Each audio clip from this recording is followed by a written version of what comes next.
I would like to thank the Central Council of German, Sinti and Roma for inviting me to offer these remarks today. It is an honor to be with all of you on this important occasion. Let me begin by quoting a survivor's testimony. At 5 o'clock in the morning, 6 men from the Gestapo were suddenly standing in front of the door of my flat. They ordered all of us to get dressed immediately. My wife and 6 children were supposed to go too. The youngest was only 3 years old. The Gestapo apologized, saying that it was urgent because we were to be resettled. When we weren't going fast enough, the men got rough with us. When we went out of the house, we saw the lorry. Now that day, back in 1943, 141 people, ages 3 months to 79 years, were picked up in Munich. Their destination was Auschwitz.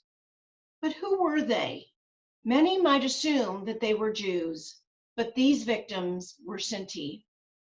Survivor testimony provides a powerful reminder of our obligation not only to remember, but also to learn from the frightening crimes committed against Jews, against Roma and Sinti, and against other groups that were targeted by Nazi Germany, its allies, and thousands of local collaborators across Europe.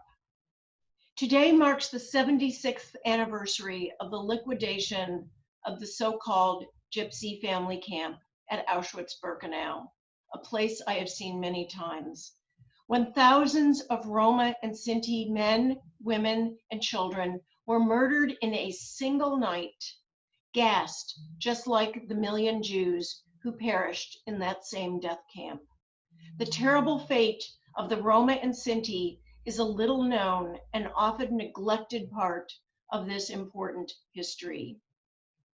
In addition to recalling this history and honoring the Roma and Sinti victims, it is important to note that we are remembering these tragic events at a moment when anti-Roma sentiment is on the rise today, as is anti-Semitism. Today's commemoration challenges us to remember, to learn, and to act, not only to ensure memory of Roma and Sinti victims of the Nazi era, but to combat discrimination against Roma and Sinti today in so many countries that we would like to call civilized. The United States Holocaust Memorial Museum has assembled powerful research collections regarding the Nazi persecution of Roma and Sinti.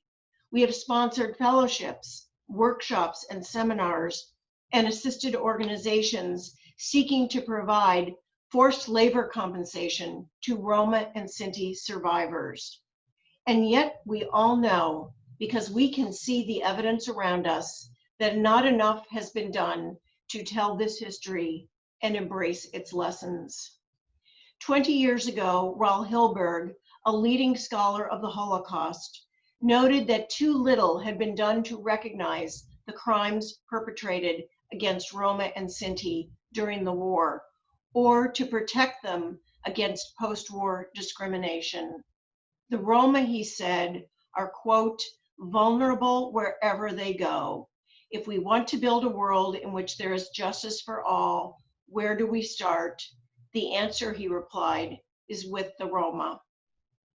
As we commemorate today, let us remember the dead. Let us listen to the voices of the survivors. Let us remember the mothers, fathers, sons, and daughters who were killed. And let this history be an inspiration for a better world. Justice for all, justice for Europe's Roma and Sinti communities, and for many other victims of racism and other hatreds is still not yet achieved. There is so much work to do. I join you today in this important commemoration, and thank you for the honor of participating.